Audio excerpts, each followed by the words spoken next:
The last of the cloak stood the last of 72.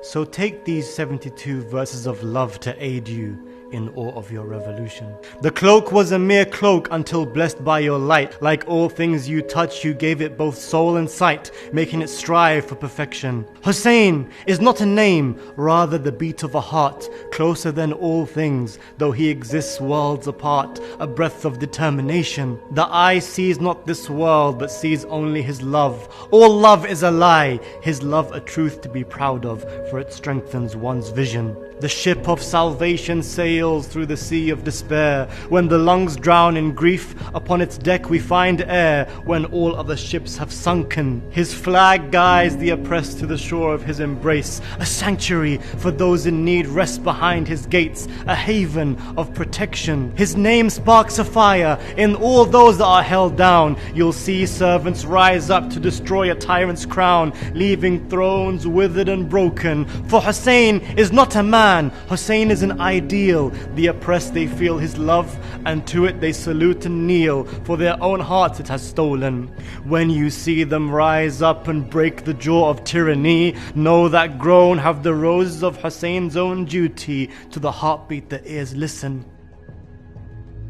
A Qurayshi child stood beneath the Yemeni cloak, who made his mother weep when from within her womb he spoke of his day of tribulation.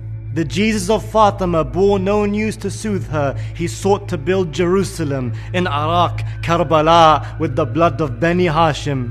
In the bliss of your infancy, a cloak to you bowed, and yet with your death you lay there bare without a shroud. How could such a tragedy happen? Fatima wept before her beloved had been born. O my father, for my beloved who will mourn? He speaks to me from within. My child tells me that to a distant land he'll be led. Alone and thirsty in Iraq, my child they'll behead, his bone crushed to meet his skin. Muhammad replied, O Fatima, Allah will create a nation that will lament Hussein and lament for generations in sets of 40 days and 10. And on the day of Ashura, the earth itself stops spinning. You'll see them come running, bathed in the tears they're crying, in their millions. The dust of the very heavens descends for their cause, and the spin of the earth for their marches shall pause. The sun's light upon them shall lighten. You'll know how a man lived by knowing how he died, and by knowing Hussein's death. Although his death lied, Hussein had lived in oppression. Yet he is beyond life and knows not of its constraints. The dead cling to his soul, hoping that life they would taste in yearning of resurrection. Hussein's birth is a truth, and Hussein's death is a lie. Like Jesus alive, but unlike him he cannot die. The dead from his love awaken. The world needed love, and how much of it he'd fulfill. The love of Hussein would make Muhammad's own heart still. Steady seas on a vast ocean. An infant that was no older than the age of 1.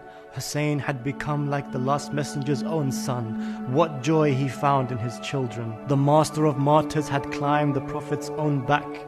While he was bowed in prayer, upon his back they both sat, Hassan and Hussein in unison. He kept still as they sat, the Prophet of all mercy. And when descended had the 2 moons of Ali, to his prayer he would return. He was but a mere child, and yet the priests of Najran feared what would happen if to heaven he'd turn his palms, and Mubahila they'd abandon. When those in need would come, they'd direct them to his prayer.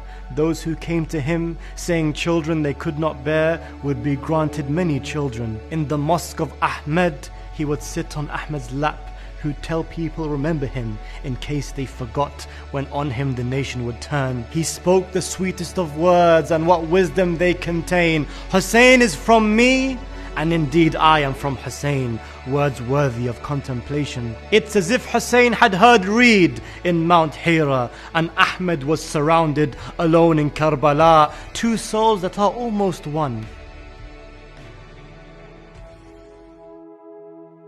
To know a man's life, know his relationship with God. Hussein and God were connected like man and his beloved. Love bound him into submission.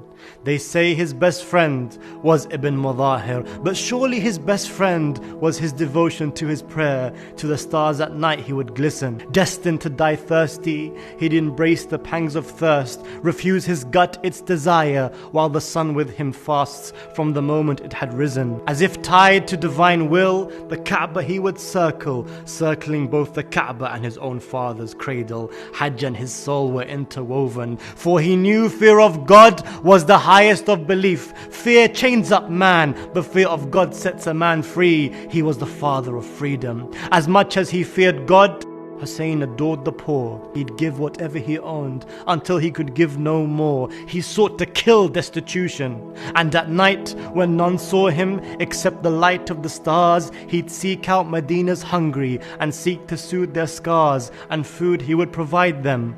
The sacks of bread he'd carry left scars upon his skin. Far be it that any orphan from hunger would grow thin. Hussein's love was their nutrition. He would not be killed were he not mercy from above. It was not Hussein they feared, rather they feared love. With hatred their hearts were ridden. Hearts that fear love will seek to extinguish its light, be it that with it its family must meet their plight, be it that angels are left broken.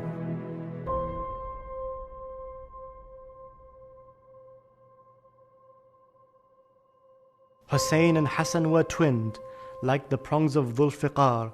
Souls yearn heaven to see these brothers as their master and yearn their sins be forgiven. Hussein did not bury Hassan, but rather he buried himself, left with just his body after burying his self. What an incredible burden! But for the son of Ahmed stood the son of Ali, the hands that protect the eyes so that the eyes could see. al-Baneen's own mountain. The ship of salvation sails with the best of all masts, for its sail is a flag held by the hands of Abbas, to his master beholden. The two guarded their camp like lions guarding their pride, for in their camp the light of revelation resides, in the house of revelation. When the camp would stand to pray, the adhan would be read by another Ali who looks like Muhammad, Ali Akbar, his eldest son. As the camp fell prostrate, stood firm with salvation's ship. Angels stood in awe, watching the beauty of worship in Ali Zain al-Abidin. When Hussein was young, he was soothed by a divine cloak. This cloak became human, and to Hussein she spoke, saying, "Brother, will you return?" He'd reply, "No, my Zainab, but this is far from the end. See all of this as beauty, as angels shall descend to lament our afflictions." In each soul lived Hussein, and they saw only Hussein. They gave up all of themselves till only he remained. That is love, without question. Hussein in his mercy allows his companions leave, but his love imprisoned and shackled them into belief, because his love is magnetism. They say, this is Taf, Karbala, the place of our rebirth. The heavens are made up of the soil of its earth. Upon our hearts its roots stand firm. At the door of the battle stood Hur al-Riyahi, who realized that choosing death over life made him truly free. Free, as his mother had named him. And free he fled to God's joy, though it was his death. For the end of his life was better than a single breath of life in humiliation. His companions stepped forward, and they were like no other, for they did not err or question or flee their leader. There were no greater companions. They were not men, but titans, be it Zuhair or Burair, be it Muslim or Abis. They knew not of fear, the blades of swords they would welcome. Be it John the servant or Al-Mudahir the sheikh, with the sand as their canvas, legends they'd create, inspiring generations. When the dust had settled, set out Ali Akbar, Hussein defended by Muhammad, his grandfather, yet his own ummah basked in treason. When the men had all been killed, only Abbas was left, his heart heavy as the thirsty cries would attest. And to the river charged this lion. At the river's edge he dipped his hands for a sip, but he threw the water back exactly where he found it. He would not drink before Hussein. The water musk by his side, they cut off both his hands. The flag fell before his body upon the burning sands, and mourn its moon did the sun. his 6-month-old thirsty, Hussein raised it in his arms, as around his fingers were wrapped its tiny palms. He cried out, "What is his sin?" The only reply came as a 3-pronged arrow. Hussein died before his death, feeling his infant's blood flow. His infant's blood stained his own skin. Muhammad's grandson bid his women and children farewell, as Zainab told herself, "What you see is beautiful," as she embraced the new orphans. Hussein charged into battle like his father Haydar, thousands of marhabs between him and his hereafter, as Kawthar blossomed in preparation. They rained arrows upon him and they eclipsed the sun's light. Ahmed's grandson fell as Izzah laughed in delight, and Badr's fallen stood in elation. Shimr sat upon the chest of divine revelation and severed the neck of Muhammad's own grandson as the earth shook in lamentation.